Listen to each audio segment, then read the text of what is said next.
फिराज भाई, सबसे पहले अस्सलाम वालेकुम आपको, गुड मॉर्निंग। आपने वक्त दिया उसके लिए बहुत बहुत शुक्रिया। और यहाँ हिंदुस्तान में पिछले दिनों में मैंने बहुत फॉलो नहीं कर पाया था न्यूज़ को, और मुझसे लोग लगातार ये पूछ रहे थे कि दरअसल पाकिस्तान में क्या हो रहा है इन दिनों में। और मेरे पास कुछ ऐसी अपडेट नहीं थी जिसको मैं अखबारों के जरिए, आप जानते हैं कि वो एक अपने अपने इदारों की पॉलिसी होती है, तो मैं सिर्फ अखबारों पर न जाके मैं चाहता था एक ऑथेंटिक आवाज़ सुनूं, और पाकिस्तान में आपसे ऑथेंटिक आवाज़ तो हो नहीं सकती कोई। तो बहुत कुछ शुक्रिया। बेस बहुत हम्म। कुछ बेसिक सवाल हैं जो जिनको लेकर हिंदुस्तान में क्यूरियोसिटी है लोगों को। सबसे पहले ये कि जो पिछले दिनों में कुछ कॉन्स्टिट्यूशनल अमेंडमेंट हुए हैं, मैं नहीं चाहता कि आप बहुत निटी-ग्रिटीज़ में जाएँ, लेकिन अगर आप ब्रीफली ये बता सकें कि वो क्या हैं और उनका आने वाले दिनों की पॉलिटिक्स पे क्या इम्पैक्ट पड़ सकता है? बहुत शुक्रिया। जो कॉन्स्टिट्यूशनल अमेंडमेंट्स हैं पाकिस्तान में हुई हैं, वैसे तो उसके 20 से ज़ायद सेक्शंस हैं। हुँ, हुँ। तो एक-एक सेक्शन पढ़ना तो दैट इज़ वो वेस्ट ऑफ टाइम। लेकिन बिल्कुल, मैं बिल्कुल। मैं जो 2-3 सैलिएंट फीचर्स हैं वो मैं बता देता हूँ आपको। जी। सबसे अहम फीचर ये है कि हुँ, पाकिस्तान में पहली दफ़ा जो चीफ जस्टिस ऑफ पाकिस्तान हैं, जो सबसे जो बड़े जज हैं, उनकी अपॉइंटमेंट की जो तरीकाकार है, या वे ऑफ अपॉइंटमेंट है, उसको चेंज कर दिया गया है। हुँ, हुँ, पहले जो सीनियर मोस्ट जज होता था, वो चीफ जस्टिस बना करता था। ये 95 ऑनवर्ड्स ये चला आ रहा था। हुँ, लेकिन अब जजेस का, सीनियर मोस्ट जजेस का एक पैनल बनेगा। 3 जजेस का पैनल बनेगा जो कि गवर्नमेंट के पास जाएगा, और गवर्नमेंट एक जज को, गवर्नमेंट का मतलब ये है कि पार्लियामेंट के पास जाएगा, पार्लियामेंट की एक कमेटी के पास जाएगा, और पार्लियामेंट उसमें से एक जज को सेलेक्ट करेगी। तो एक तो ये तरीकाकार मरकज में बदला है। दूसरा, सूबों में जो जजेस अपॉइंटमेंट का तरीकाकार है वो भी चेंज कर दिया गया है। ठीक है? तो एक तो ये बड़ी एक डेवलपमेंट है।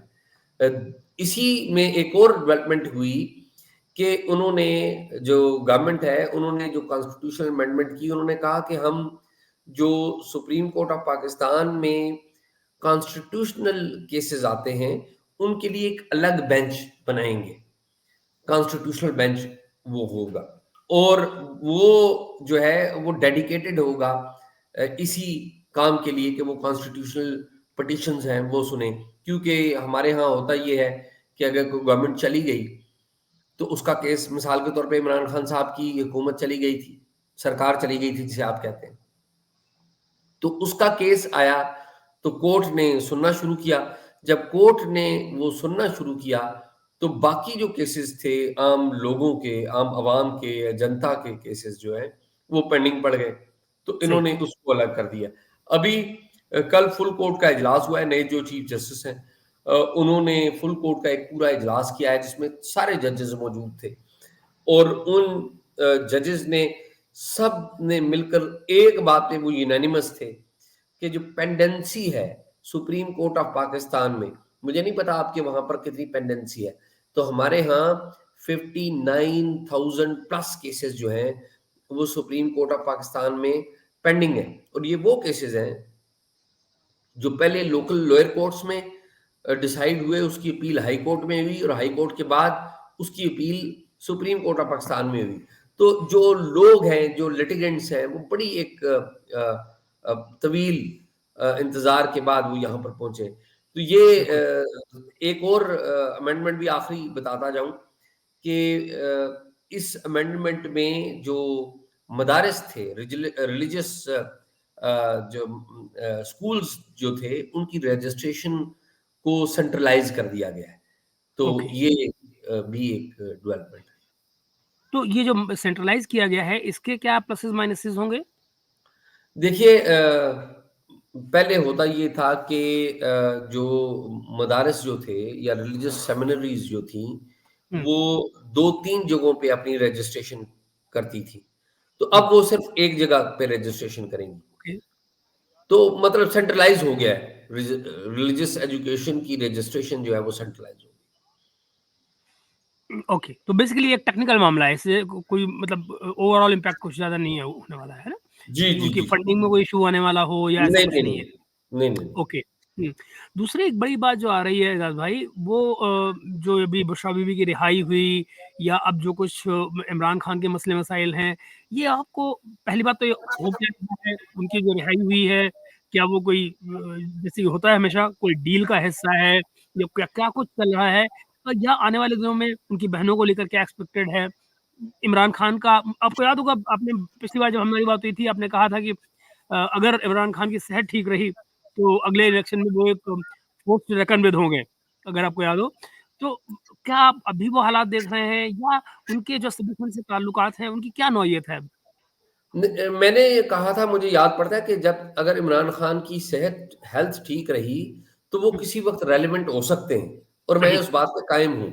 वो बिल्कुल। मैं मुझे नहीं याद पड़ता कि मैंने इलेक्शन का कहा था नहीं, इलेक्शन का लेकिन शायद वो नहीं था। मेरी हाँ, इंटरप्रिटेशन में गलती हो सकती है। हाँ, हाँ। तो लेकिन देखिए अगर आपकी हेल्थ ठीक है तो जो लोग हैं, वो फिर किसी वक़्त पे रेलेवेंट हो जाया करते हैं। आप सही। देखें नवाज़ शरीफ साहब की हेल्थ ठीक थी, 12 अक्टूबर 99 को कू हो गया था। तो बिल्कुल, वो एग्ज़ाइल में चले गए। लेकिन हमने देखा कि फिर 12 अक्टूबर 99 के बाद 8 साल बाद नवाज़ शरीफ साहब वतन वापस आ गए, पाकिस्तान आ गए और वो शानदार फिर वापसी। प्राइम मिनिस्टर भी बन गए, ठीक है? तो बिल्कुल। ये तो बड़ी एक अहम बात है ना। हुँ, तो ख़ैर ये जो आपने रिलीज़ की बात की बुशरा बीबी की, पाकिस्तान में इस तरह की जो पॉलिटिकल रिलीज़ होती है, वो आम तौर पे किसी अंडरस्टैंडिंग का ही नतीजा होती है। बिल्कुल, आपको पता है कि गवर्नमेंट के पास यहाँ पे आपके यहाँ भी बहुत ज़्यादा पावर्स हैं, किसी भी बंदे को डिटेन करने की। केसेस सही, बन जाते हैं, बिल्कुल, सच्चे भी बन जाते हैं, झूठे भी बन जाते हैं। बिल्कुल। तो अब ये जो डील हुई है, ये डील अपैरेंटली करवाई है चीफ मिनिस्टर खैबर पख्तूनख्वा अली अमीन गंडापुर, जो कि इनकी अपनी पार्टी के चीफ मिनिस्टर हैं। हुँ, डील क्या है, किसी को कुछ पता नहीं है। लेकिन कुछ उसके फुटप्रिंट्स हमें नज़र आ रहे हैं। 2 हुँ, बातें हमें नज़र आ रही। एक तो ये कि बुशरा बीबी पहले पॉलिटिक्स नहीं करती थीं।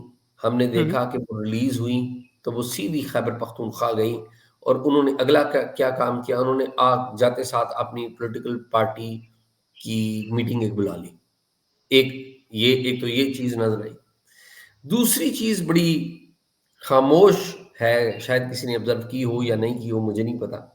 हुँ, वो ये नज़र आई कि जो पाकिस्तान तहरीक-ए-इंसाफ है, जो इमरान खान साहब की पार्टी है, आप हुँ, इसे कहें कि पार्टी ऑफ प्रोटेस्ट तो ये गलत नहीं होगा। सही। They believe in protest. They believe so much in protest that even if they are in the government, they will do the protest. अपने खिलाफ They प्रोटेस्ट will कर लेंगे। जी, जी, जी।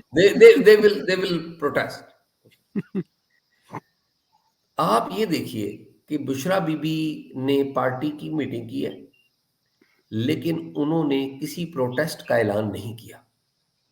हुँ, आमतौर पे होता ये था कि जब भी पार्टी की कोई मीटिंग होती है, तो पाकिस्तान तहरीक-ए-इंसाफ जो है, वो प्रोटेस्ट का ऐलान करती है। जी, इस फ्राइडे को हम प्रोटेस्ट कर रहे हैं, जी फलाँ डेट को हम प्रोटेस्ट कर रहे हैं।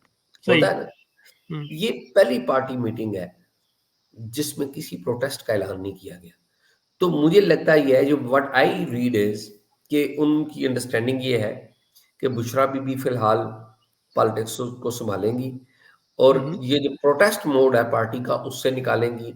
खान साहब भी थोड़ा-सा ब्रेक लेंगे और फिर टाइम आएगा तो फिर इनको फर्दर इनके लिए आसानियाँ हो सकती हैं। तो बेसिकली इसका मतलब ये हुआ कि अगर सब कुछ ठीक-ठाक चला उस तरह से जैसे नज़र आ रहा है और बुशरा बीबी की अपनी जो चाल है वो कामयाब रही। चाल से मैं मतलब कि मूव्स उनकी जो हैं वो कामयाब रही। तो हो सकता है कि आने वाले महीनों में हम इमरान खान के लिए कुछ सहूलियतें पैदा होते देखें। बिल्कुल, बिल्कुल, मैं यही समझ रहा हूँ। और ये जो आपको क्या लगता है कि जो जुडिशरी में चेंजेस हुए हैं, पिछले दिनों बड़ी जो नज़र आता था कि कुछ टिल्ट है प्रो पीटीआई, क्या उसका अब कुछ इम्पैक्ट आपको नज़र आता है या उसकी क्या हालत है? जुडिशरी देखिए पीटीआई मैं समझा नहीं बात आपकी, दोबारा मुझसे पूछें? जैसे अब तक ये हो रहा था कि माना जा रहा था कि जुडिशरी में बहुत सारे एलिमेंट्स हैं जो प्रो पीटीआई हैं।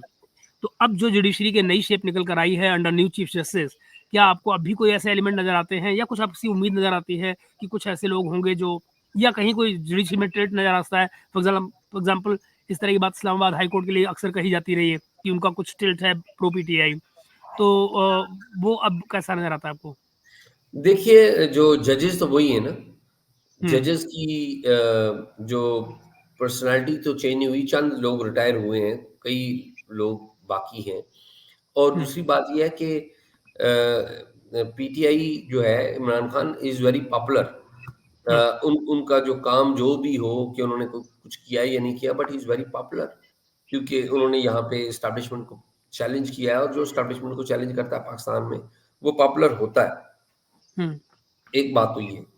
दूसरी बात ये है कि अ, आप जुडिशरी की बात कर रहे हैं। जुडिशरी एक ऐसा फिनोमेना है, या जुडिशरी एक ऐसा इंस्टीट्यूशन है जो मुकम्मल कंट्रोल में नहीं है, और which is hmm, very good in many ways. True, although के वो हुँ, पीटीआई की अगर हमायत करें, या किसी भी पॉलिटिकल पार्टी की हमायत करें, that is not a good thing. But it should not be controlled by anybody in true, Pakistan or agreed, elsewhere. They should be बिल्कुल, independent, they should be sovereign, they should be transparent, they should be logical, and yup, in accordance with the constitution and the law. So very much. let's see. Hmm. तो अब नज़र क्या आता है, अब हम बचा हुए हम किधर जा रहे हैं? मतलब अब आपको जो फ्यूचर है क्या आपको लगता है कि पॉलिटिकल स्टेबिलिटी अचीव हो रही है? हम उस तरफ बढ़ रहे हैं या अभी आपको खतरे कुछ नज़र आते हैं? मतलब मैं जानता हूँ कि इकोनॉमिक्स आपका एरिया नहीं है, फाइनेंस आपका इलाका नहीं है। लेकिन फॉर एग्ज़ाम्पल जैसे अभी मैं काम उनको शहबाज़ राणा को और कामरान को सुन रहा था, कामरान यूसुफ को, तो वो बता रहे थे कि जैसे पहली तिमाही में जो जितनी सेविंग करनी थी आईएमएफ के मुताबिक वो हमने नहीं की है, उसमें करीब 53% अभी घाटा है। तो नज़र ये आता है कि हो सकता है कि अगली किस्त जो आएगी आईएमएफ की, उसमें मुश्किलात का सामना हो कुछ। उनका जो प्रोग्राम आता है उसमें उन्होंने बात कही है कि भई मालूम नहीं कि आईएमएफ क्या फैसला करेगा, लेकिन वहाँ पर इश्यूज़ हैं, अब जो इसको लेकर पैदा हो रहे हैं। तो अ, आपको फाइनेंशियली देखा जाए, पॉलिटिकली देखा जाए, how do you look at it? पूरा सिनेरियो आपको कॉम्प्रिहेंसिवली नज़र किस तरफ आता है? स्टेबिलिटी की तरफ जा रहा है या अभी डाउट्स हैं कुछ? देखिए, आप अगर फाइनेंशियल स्टेबिलिटी की बात करते हैं, तो वो फाइनेंशियल स्टेबिलिटी आती है पाकिस्तान में 2 चीज़ों की स्टेबिलिटी से। एक ये है कि लॉ एंड ऑर्डर आपका स्टेबल है। हुँ, दूसरा ये है कि क्या आपकी पॉलिटिकल स्टेबिलिटी मौजूद है। तो लॉ एंड ऑर्डर के चैलेंजेस खैबर पख्तूनख्वा और बलूचिस्तान में तो हैं, लेकिन मजमूई तौर पे अगर ओवरऑल देखा जाए तो इट्स बेटर इट्स बेटर। हुँ, हुँ, हुँ, आप अगर पॉलिटिकल स्टेबिलिटी की बात करते हैं, तो पॉलिटिकल स्टेबिलिटी भी आप इसे बेशक आर्टिफ़िशियल कह लें, लेकिन ये पॉलिटिकल स्टेबिलिटी है। हुँ, वो इसलिए है कि आप हुँ, देखें कि उस तरह से एहतजाज नहीं हो रहे, अगर हो भी रहे हैं, तो वो डिफ्यूज़ कर दिए जाते हैं, या डिफ्यूज़ हो जाते हैं। तो जो सबसे बड़ी इंस्टेबिलिटी क्या का जो फैक्टर था, वो खान साहब थे, क्योंकि ज़ाहिर है खान साहब कहते थे मैं आ रहा हूँ इस्लामाबाद, तो ज़ाहिर है एक मोबिलाइज़ेशन हो जाती थी पूरी। और वो तो बिल्कुल। खान साहब को बड़ा स्टैमिना था, स्टैमिना है उनका, ठीक है? वो तो आप देखें ना, वो जिस दिन इक़्तिदार से निकले हैं, वो very next month he was active वो हाँ, बिल्कुल ऑन द अ, रोड। जी हाँ, तो हाइपर एक्टिव है वो। तो खान साहब अब अंदर हैं, वो अंदर से हुँ, बैठ के कोई अपील भी करते हैं कि जी प्रोटेस्ट करना है, तो हुँ, उनकी जो पार्टी सारी कंप्रोमाइज़्ड है, वो पार्टी लीडर कोई निकलता नहीं, लोग थोड़े से निकलते हैं और वो बेचारे हुँ, वापस चले जाते हैं। तो लेकिन आप अगर ओवरऑल इम्पैक्ट देखें, तो पॉलिटिकल स्टेबिलिटी है, आर्टिफ़िशियल है, येस। ये स्टेबिलिटी किसी एक इंसिडेंट से ख़त्म हो सकती है, येस, हो सकती है, लेकिन क्या आज है? आंसर इज़ है। ओके। ज़ाद भाई देन एक जो बड़ा सवाल अक्सर आता है जब पाकिस्तान की बात आती है और उस मुद्दे पे बात ना हो तो बड़ा मुश्किल है। आपने वायलेंस की बात की, इंटीरियर डिस्टर्बेंसेस की बात की, इंसिडेंट्स की बात की। ये जो बलूचिस्तान में किस्सा चल रहा है, वो आप कहाँ जाता देख रहे हैं? क्योंकि वहाँ पर भी मारंग बलूच एक्टिव हैं, उनकी सपोर्ट बाकायदा मौजूद है, पब्लिक में नज़र आ रही है। अ, आपको लगता है कि जिस तरह से उनको हैंडल किया जा रहा है या कि उनके प्रोटेस्ट को इग्नोर किया जा रहा है, वो सही दिशा में, सही डायरेक्शन में जा रहा है? मेरा ये ख़्याल है कि उससे ज़्यादा बेहतर तरीके से हैंडल किया जा सकता है। मारंग भी इसी मुल्क की बेटी है, और बेशक। वो जो प्रोटेस्ट कर रही है या वो जो पॉलिटिकल डिमांड्स हैं उसकी, वो कोई इतनी हुँ, गलत डिमांड्स भी नहीं है। आई आई बिलीव कि महारंग को बेहतर तरीके से आप डील कर सकते हैं, जो शायद अभी तक नहीं किया गया। तो उसको रिस्पेक्ट देनी चाहिए, उसको इज़्ज़त देनी चाहिए और उसको उसको एंगेज करना चाहिए। उसकी जो बातें फौरी मानी जा सकती हैं, उनको मानना चाहिए और जो नहीं बातें मानी जा सकती, उसका भी कोई रास्ता निकालना चाहिए। हाँ, क्योंकि मुझे ये बात इसलिए लगी क्योंकि जैसे अभी केपी में जो ज़रगा हुआ था मोहसिन डाबर जिसमें बोले थे, आप ये देखिए पहली बात तो बताएँ उस जरगे में हुआ क्या? फैसला क्या हुआ था वहाँ उस जरगे में? उस जरिए में एक लंबा-चौड़ा उसके एंड के ऊपर एक डिमांड्स जो है वो रखी गईं। उन्होंने इलेक्ट्रिसिटी के बारे में कुछ मुतालबा किया। फिर उन्होंने जो आर्म्ड वहाँ पे मिलिटेंट्स हैं और सिक्योरिटी है उसको कहा कि वो ना जाए, वो वहाँ पे ना रहे। हुँ, तालिबान के हवाले से उन्होंने बड़ी स्ट्रॉन्ग डिमांड्स रखी। तो हुँ, हुँ, फिर उन्होंने कहा कि हम कुछ बंदे भी इकट्ठे करेंगे, अपना एक ग्रुप बनाएँगे यंग लोगों हुँ, का। तो ये हुँ, लंबी-चौड़ी डिमांड्स हैं उनकी, लेकिन मोटी बातें हुँ। यही हैं। ओके, तो वो सब कुछ है किस डायरेक्शन में? आपको वो केपी की जो हालात हैं, वो आपको किधर जाते नज़र आते हैं? मजमूई तौर पे तो केपी के हालात इतने अच्छे नहीं हैं, लेकिन ये सारी चीज़ें डिपेंड करती हैं कि हम उनको हैंडल कैसे करते हैं। सही। पाकिस्तान उनको हैंडल कैसे करता है। तो मेरे ख़्याल में पाकिस्तान में अगर आप कहें कि हैंडल करने की कैपेसिटी अ, बात हमें देर से समझ आए, अगर समझ आ जाए तो फिर हम हैंडल कर लेते होते हैं, लेकिन शर्त ये है कि समझ आ जाए। हुँ, हुँ, हुँ, हुँ। टीएलपी आज की तारीख में कहाँ खड़ी है? कौन जी? टीएलपी? टीएलपी बड़ा पॉपुलर फिनोमेना है, पंजाब में बड़ा पॉपुलर है हुँ, हुँ, और इंक्रीज़ हो रही है इनकी पॉपुलैरिटी। ओके। आल्दो के इनको डेंट लगा है टीएलपी को हुँ, बड़ा। हुँ, आप देखें कि इलेक्शंस के कॉन्टेक्स्ट में देखें तो इनको तो डेंट लगा है विद बिल्कुल, कंपेयर टू द प्रीवियस। लेकिन जो टीएलपी की स्ट्रेंथ है वो है मॉब, जो मॉब इकट्ठा कर लेते हैं ये। सही। हुँ, ये इनकी स्ट्रेंथ है। तो अगर टीएलपी ने और इनके लीडर ने साद रिज़वी ने अपनी जो पॉलिटिक्स है उसमें से एक्सट्रीमिज़्म निकाल लिया और उसको वो सीधा ले जाने में कामयाब हो गए तो टीएलपी एक थ्रेट बन सकता है। लेकिन मेरे ख़्याल में अभी तक शायद उनको समझ में नहीं आई या शायद वो ये समझ रहे हैं कि एक्सट्रीमिज़्म उनकी स्ट्रेंथ है। तो हुँ, उनको आज नहीं तो कल उन्हें पता लग जाएगा कि स्ट्रेंथ नहीं, ये उनकी बहुत बड़ी वीकनेस होगी और ये केस बन जाएँगे बाद में उनके ऊपर। ये पार्टी हुँ, एक दफ़ा बैन हुई थी और फिर ज़ाहिर है इसको हेल्प की गई रिवाइव करने की और ये अच्छे बच्चों की तरह अब कोऑपरेट कर रही है हमारी एस्टेब्लिशमेंट से। लेकिन हुँ, इसमें स्ट्रेंथ है, शर्त ये है कि इसको दुरुस्त समत में लेके जाएँ। अगर ये इसी तरह एक्सट्रीमिज़्म करेंगे और पाकिस्तान में माइनॉरिटीज़ को अटैक करने की कोशिश करेंगे, तो ये आज नहीं तो कल it will become a problem for them. Boomerang. हुँ, हुँ। एजाज़ भाई जब हम कॉन्स्टिट्यूशन अमेंडमेंट की बात कर रहे थे, तो एक चीज़ उसमें मुझसे मिस हो गई आपसे पूछनी कि अमेंडमेंट से पहले भी कुछ बात चल रही थी कि टेन्योर बढ़ाने की बात हो रही थी, चीफ जस्टिस का टेन्योर बढ़ाना की 3 साल और आर्मी चीफ का टेन्योर बढ़ाने की 3 साल। वो फाइनली कुछ उस पे फैसला हुआ है क्या?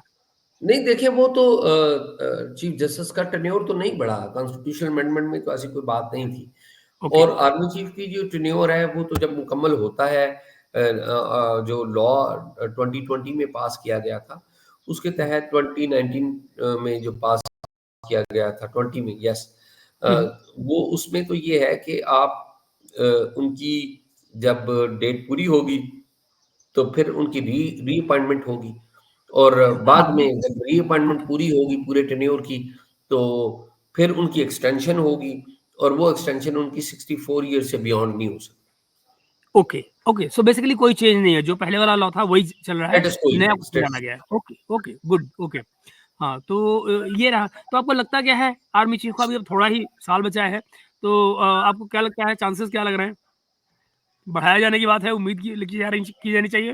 वो मेरे मेरे ख़्याल में इसमें मुझे तो किसी किस्म की गलतफ़हमी नहीं है। ऑफ़ कोर्स उनका टेन्योर आगे जाएगा वो।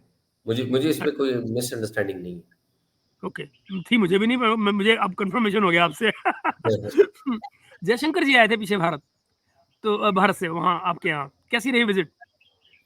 बहुत अच्छी विजिट रही जयशंकर साहब की। फॉरेन मिनिस्टर हैं ज़ाहिर है आपके भारत के। और एक बड़ा बिटर पास्ट था दोनों मुल्कों के दरमियान।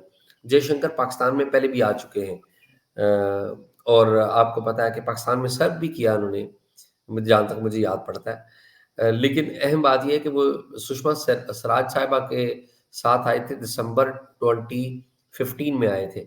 और फिर हाँ, उन्होंने 15-16 में आए थे। जी हाँ, और बिल्कुल। फिर उन्होंने आना था, फ़रवरी के मिड में आना था पाकिस्तान में। और फिर आपको पता है कि 25 दिसंबर 2015 को नरेंद्र मोदी और अजीत डोभाल साहब आए थे पाकिस्तान में, जी, वो नवाज़ शरीफ के नवाज़ यहाँ। शरीफ साहब के घर पे। और वो चीज़ें बड़ी एक स्मूथ हो गई थी। लेकिन वो हुँ, पठानकोट वाक़या हो गया 1 और 2 जनवरी को, दैट एक्चुअली चेंज्ड सिचुएशन। लेकिन आई होप कि उसके बाद फिर हमारा बेटर रहा। आपको याद है कि मैं आपके इंडिया भी आया था। जी। हमें बड़ी उम्मीद थी कि बिलावल और जयशंकर की मुलाकात होगी, लेकिन हुँ, उस वक़्त जयशंकर साहब थोड़ा-सा ज़रा, जिसे कहते हैं कि वो डिस्टेंस उन्होंने रखना पसंद किया। शायद इलेक्शन-उलेक्शन हो रहे थे वहाँ पे।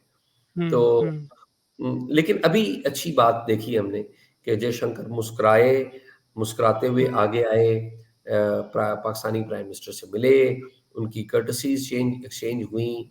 फिर बाद में अगले दिन वो हमारे फॉरेन मिनिस्टर के साथ इकट्ठे उन्होंने खाना खाया, गपशप हुई। अ, बेबी स्टेप्स हैं, लेकिन it's a good thing. It will take time. मेरा नहीं ख्याल कि बेशक। बड़ी फौरी तौर पे कोई बहुत बड़ा ब्रेक थ्रू हो जाएगा, लेकिन हुँ। Steps small steps will help. एक एक ज़ाती तौर पे मेरा हम दोनों एक-दूसरे को जानते हैं ज़ाती तौर पर और हम दोनों ही चाहते हैं कि नई रिलेशन ठीक-ठाक हो हमारे दोनों मुल्कों के बीच में। लेकिन मुझे अभी पीछे कुछ पाकिस्तानी पत्रकारों को मैंने कहते सुना इस तरह का कि क्या कुछ इस तरह की डील एग्ज़िस्ट करती है कि आने वाले साल बाद जो जिस तरह का बिलावल भुट्टो ने भी रोल प्ले किया है कॉन्स्टिट्यूशनल अमेंडमेंट्स में, तो माना जा रहा है कि उनको प्रोजेक्शन दिया जा रहा है इस किस्म का कि आने वाले दिनों में उनको प्राइम मिनिस्टर बन सकते हैं और ये जो टेन्योर है 5 साल का, वो ढाई ढाई साल में बेसिकली डिस्ट्रीब्यूट होगा। कुछ इस तरह का आपको भी एहसास है? ये बातें की जा रही हैं पाकिस्तान में, और पाकिस्तान में ऐसी बात अनहोनी नहीं है।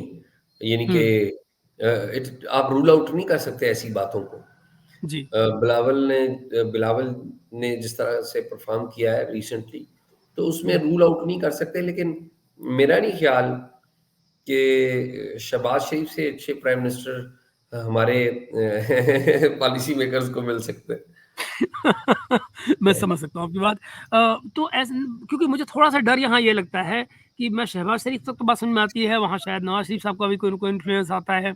लेकिन बिलावल भुट्टो को मैंने जितना बोलते देखा है, फॉर एग्ज़ाम्पल हमारे दोनों मुल्कों के बीच में एक मुद्दा है जिस पर हम अक्सर बिटरनेस फैलती है, वो कश्मीर का मुद्दा है। और मैंने जब भी बिलावल को बोलते देखा है, मैंने बहुत कड़वा बोलते देखा है उन्हें। कहीं भी मैंने कंसिलिएटरी उनको होते नहीं देखा है। मुझे उसको लेकर थोड़ा-सा डर लगता है कि क्या कभी ऐसा कुछ हो कि अगर ये आएँ तो पता लगा चीज़ें बनने के बजाय और बिगड़ जाएँ। बिलावल मेरा नहीं ख्याल कि स्टेट की पॉलिसी से अलावा बात करेंगे अगर वो प्राइम मिनिस्टर भी बने। हुँ, हुँ। और प्राइम मिनिस्टर बने तो वो मेरे ख्याल में जो स्टेट की पॉलिसी होगी वो उसको रिप्रेजेंट करेंगे। और देखिए कड़वाहट ये अनफॉर्चुनेटली है कि दोनों मुल्कों की जो गवर्नमेंट्स हैं, गवर्नमेंट लीडर्स, उनमें कड़वाहट आती है। आप देख लें कि हमारे यहाँ से भी कोई स्टेटमेंट अगर गवर्नमेंट लीडर देता है तो आपके यहाँ से भी गवर्नमेंट लीडर्स बेशक। स्टेटमेंट दे देते हैं, एंड दिस इज अनफॉर्चुनेट। लेकिन जब या पीपल टू पीपल होता है तो वो कुछ और हो जाता है। और अच्छा, मैं आपको एक और मजे की बात बताऊं कि हुँ, हमारे जब लीडर्स पर्सनली मिलते हैं तो वो बड़े पॉजिटिव होते हैं, बड़े स्वीट होते हैं। बिल्कुल, लेकिन when it comes to the media glare, policy. फिर हुँ, वो कुछ हुँ। और हो जाता है। हाँ, हाँ, हाँ, ठीक बात है। तो अज़ाज़ भाई शुक्रिया आपका बहुत-बहुत आज की बातचीत के लिए बहुत और बहुत अच्छा लगा आपके आपसे आपसे पुख्ता आवाज़ हो नहीं सकती थी पाकिस्तान से। तो मैंने कहा बहुत बजाए शुक्रिया। मैं अंदाज़े लगाऊँ और अखबारों में देखूँ तो बेहतर है मैं आपसे ही सुनूँ और आपकी ये बात लोगों तक पहुँचाऊँ। तो बहुत शुक्रिया शुक्रिया। आपसे बातचीत के लिए आपका। बहुत शुक्रिया। बहुत शुक्रिया।